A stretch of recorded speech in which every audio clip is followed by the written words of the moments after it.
Praise the lord. ఈరోజు ఒక సామెత నేర్చుకుందామా? సామెతల గ్రంథం 23వ అధ్యాయం 25వ వచనం. నీ తల్లిదండ్రులను నీవు సంతోష పెట్టవలను, నిన్ను కనిన తల్లిని ఆనందపరచవలను. ఈ రోజుల్లో తల్లిదండ్రుల్ని సంతోష పెట్టే వాళ్ళు చాలా కరువైపోయారు.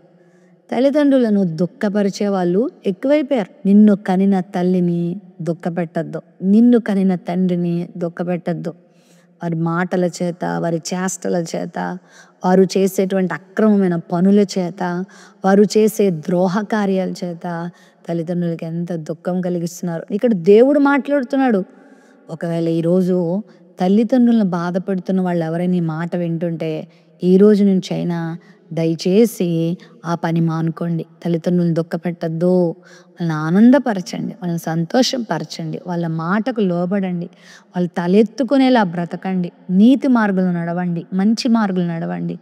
10 మంది మిమ్మల్ని చూసినప్పుడు మంచి సాక్ష్యం మీ గురించి ఇచ్చేలాగా జీవించండి.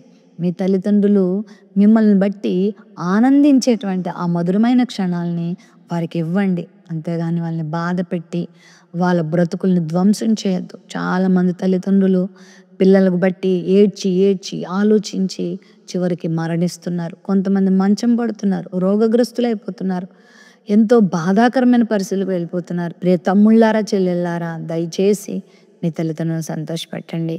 మిమ్మల్ని కన్న తల్లిదండ్రుల్ని ఎప్పుడు ఆనందపరచండి.